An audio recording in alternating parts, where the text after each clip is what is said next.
Bismillahirrahmanirrahim. Alhamdulillahirabbil alamin wa bihi nasta'inu ala umurid dunya waddin wassalatu wassalamu ala asrofil anbiya'i wal mursalin sayyidina wa nabiyina wa maulana Muhammadin Allahumma shalli wa ala alihi wa sahbihi ajma'in amma ba'du.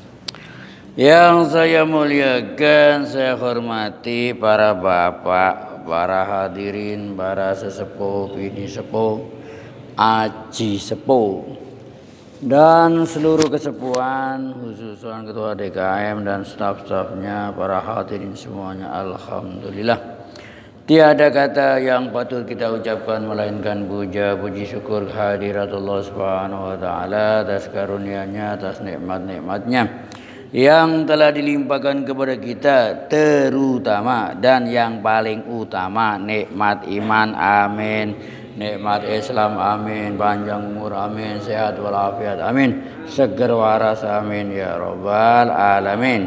Bagi yang seger dan bagi yang waras sehingga kita dapat menghadiri acara spektakuler yaitu pengajian minggu pagi.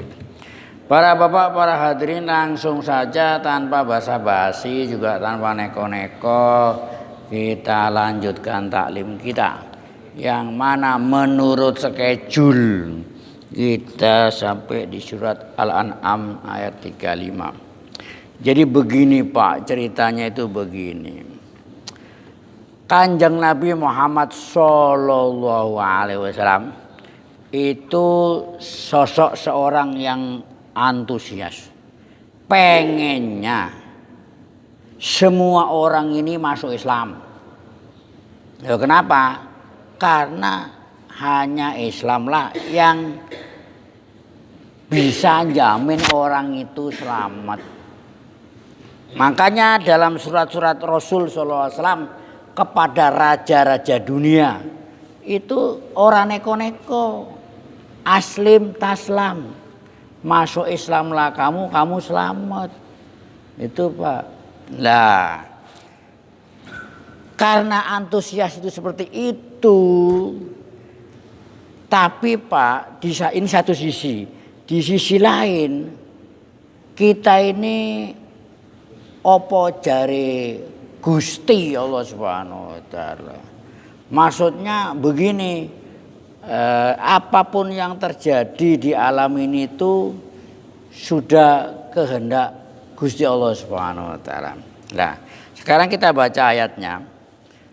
Pengennya Rasul Sallallahu Alaihi Wasallam itu kalau orang kafir, terutama dedengkotnya, atau enggak dedengkot, ketua-ketuanya itu minta apa saja, kepengennya dituruti supaya mereka masuk Islam. Nah, kayak gitu Pak.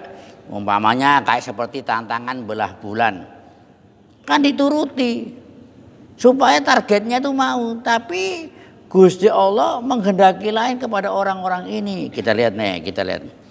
Qala ta'ala wa in kana kabura 'alaika i'raduhum. Artinya apabila i'rad itu berpaling. Berpalingnya mereka ini, mereka dedengkot terutama pembesar orang kafir Quraisy ini berpaling, diajak masuk Islam tidak mau. Itu membuat jengkel Rasul. Wong kamu ini diselamatin, tahu selamatin, diselamatkan kok orang mau. Nah, kata Gusti Allah, wa in kana kabura 'alaika i'raduhum, jika berpalingnya mereka itu membuat kamu ini masalah yang besar, kaburati gede, auzuma alaika i'raduhum, ya silakan. Jadi orang Quraisy minta ini, minta itu, tapi Gusti Allah tidak nuruti apa? Tidak. Ya kamu ini. Fa in istata'ta an tabtaghi nafaqan fil ardi, kata Gusti Allah, kalau kamu bisa, ya silakan buat bumi itu bolongan sehingga kamu masuk ke dalam bumi itu. Satu. Kedua, au sulaman fis sama. Kalau kamu sanggup Muhammad, kata Gusti Allah, ya, nuruti mereka, buat tangga ke langit. Tangga ke langit, Pak. Ya. Naik ke atas itu. Silakan tas'udu alaih, naik tangga ke atas. Fata'tiyahum bi ayat. Mungkin dia minta kamu mau nuruti permintaan, ya silakan kalau kamu sanggup. Mimmaktarhu alaika liyuslamu, supaya mereka masuk Islam. Tapi kamu gak bisa seperti itu. Maksudnya Gusti Allah ini sayang. Maksudnya Gusti Allah ini sayang kepada Nabi supaya hemat tenaga. Tahu hemat tenaga, Pak? Ya gak buang tenaga, kan nuruti. Masalahnya Gusti Allah menghendaki kepada mereka-mereka itu lain. Tidak bakal beriman. Jadi menghadapi orang yang ngeyel, cengkal dan tengil itu, walaupun Bapak menunjukkan segala macam mukjizat, segala macam, orang bakal masuk Islam. Karena Tuhan berkehendak lain. Masya Allah, kan lam yasa lam yakun. Makanya walau sya Allah, jika Tuhan itu berkehendak, la jama'ahum alal huda, mereka itu masuk Islam semua, Pak. Tapi Gusti Allah gak berkehendak begitu. Gusti Allah berkehendak manusia ini variasi. Ada Islamnya, ada juga yang kafirnya. Lah kalau Islam semua itu neraka nganggur, Pak. Mau godok siapa? Mau ngerebus siapa? Wong semua masuk Islam, Pak. Itu masalah di situ. Ini kita ngomong hakikat, Pak. Itu masalah, ada hikmah di balik itu, ceritanya, Pak. Itu loh ceritanya begitu. Kalau orang itu sehat semua, ya sehat semua. Ya rumah sakit yang nganggur loh, Pak. Ini dibangun rumah sakit besar di Sumur Batu. Ya, oh alhamdulillah sekarang ada rumah sakit besar di Sumur Batu. Semua penduduk Sumur Batu senang, Pak. Tapi pertanyaannya, siapa yang mau masuk duluan? Ada? Ada. Orang ada. Toyogiri mendapat sumbangan ambulan. Seluruh rakyat Toyogiri riang gembira karena dapat sumbangan ambulan. Pertanyaannya, siapa yang mau naik duluan? Ada? Ya enggak ada. Yang naik yang loro. Yang megap-megap baru naik ambulan. Kalau enggak sakit, enggak megap-megap ya enggak naik ambulan. Ya gitu kan. Itu ceritanya begitu, Pak. Makanya itu, walau sya'allahu la jama'ahum 'alal huda.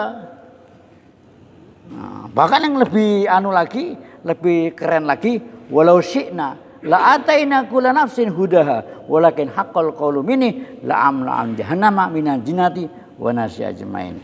Nah, terakhir ayat ini ditutup fala takunanna minal jahilin. Artinya begini, Pak. Jangan kamu wahai Muhammad jadi orang yang tidak mengerti. Maksudnya begini, Pak. Kalau ada larangan-larangan dalam Quran, itu gak harus terjadi. Contohnya begini, Pak. Gusti Allah bilang sama Nabi Muhammad, contohnya wala tat'u ma'allah ilahan akhara. Artinya jangan kamu menyeru kepada Tuhan yang lain. Nabi Muhammad gak pernah menyeru. Ini kalau dalam kajian usul fikih atau ilmu tafsir, kalimatnya mengarah kepada Nabi, tapi yang dimaksud umatnya. Jadi wala tad'u ma'allahi ilahan akhara. Artinya jangan kamu menyembah, menyeru kepada Tuhan. Ya Nabi Muhammad gak bakal menyeru. Ini arahnya kan domirnya itu ke Rasul, tapi yang dimaksud orang lain, umatnya. Kalau Nabi itu ceritanya. Jadi larangan itu gak harus terjadi, ya. Nah, ini yang penting, Pak, yang penting. Ya, yang penting apa? Nabi faham bahwasanya masya Allah kan wa malam yasa lam yakun. Jadi Pak, kenapa orang kok gak boleh mengkritik takdir? Karena itu sudah kehendak Tuhan loh. Tuhan berkehendak itu. Tahunya bagaimana kita mengetahui kalau itu kehendak Tuhan atau bukan? Kalau sudah terjadi, baru kehendak Tuhan. Kalau belum terjadi, ojo ngomong. Jadi ketika orang itu tabrakan, orang keluar nih, si gendon keluar dari rumah. Ibunya bilang, Don kamu gak usah pergi Don. Ya kata ibunya, enggak mah ini penting mau. Keluar beneran tabrak kontainer, ususnya berhamburan. Ya. Itu ibunya enggak boleh bilang begini, Pak. Coba tadi kalau enggak keluar. Ini saya enggak akan tabrakan. Ini enggak boleh. Kenapa? Karena enggak bisa diedit. Diedit. Ya iya diedit. Kalau tadi kan enggak nurut, akibatnya nah sekarang urip lagi, hidup lagi, terus gendon nurut. Iya mah saya gak keluar mah, bisa? Ora bisa. Nah, makanya nolak takdir dosanya besar. Kenapa? Karena kritik Tuhan, mengkritik Tuhan, menolak fakta dan mentiadakan hikmah di balik itu. Ceritanya begitu, Pak. Ya, makanya itu ini ada wiritan. Wiritan tuh begini, Pak. Baca wirdul latif. Di antaranya begini nih. Wasohanhu alaihissalatu wassalam, dan sah sahih riwayat dari Nabi, barang siapa orang yang baca pagi-pagi. Ya, baca begini, Pak. Man qala hina yusbih au yumsi. Barang siapa orang yang membaca ketika isu-isu dan sore-sore, Masya Allah kan lam yasa, lam yakun. Artinya yang dikehendaki Tuhan itu yang terjadi, yang tidak dikehendaki tidak terjadi. Pak, kenapa? Innallaha ala a'lamu annallaha ala kulli syai'in qadir wa annallaha qad ahata bi kulli syai'il ilman. Artinya apa? Jadi yang dibaca isu-isu pagi-pagi nih, Masya Allah kan lam yasa lam yakun, apapun yang terjadi itu sudah dikehendak Tuhan. Kalau Tuhan gak berkehendak tidak jadi, walaupun orang usaha kayak apa saja, ya. A'lamu, ketahuilah, aku tahu, a'lam atau elam, ketahuilah, annallaha ala kulli syai'in qadir wa annallaha qad ahata bi kulli syai'in ilman. Barang siapa yang baca ini isu-isu dan sore-sore, lam yusibhul bala, ora kena bala, Pak. Karena dia pasrah. Apa jari Gusti.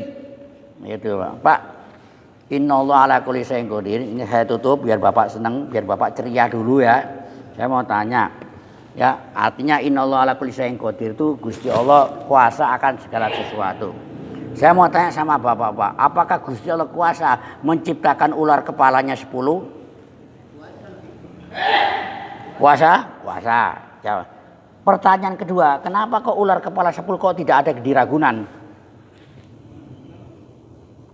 Ragunan lho Pak, kebun binatang. Bapak kalau pergi ke sana, nggak ada itu ular kepala 10. Yang ada kepala 1. Halo? Halo. Saya ulangi lagi terakhir, Pak. Jangan terus mantuk-mantuk kayak tekukur.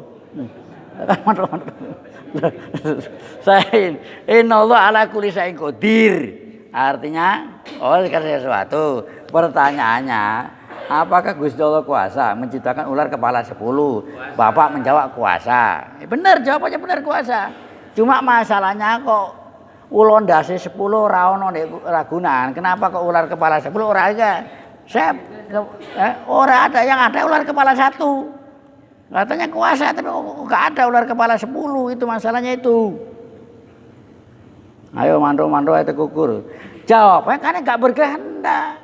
Tuhannya enggak pengen. Makanya enggak ada. Kalau Tuhannya pengen ada, itulah makna wirid tadi. Masya Allah kan yang ada itu yang dikehendaki. Kalau yang enggak ada ya dikehendaki. Oleh karena itu, assalamualaikum warahmatullahi wabarakatuh.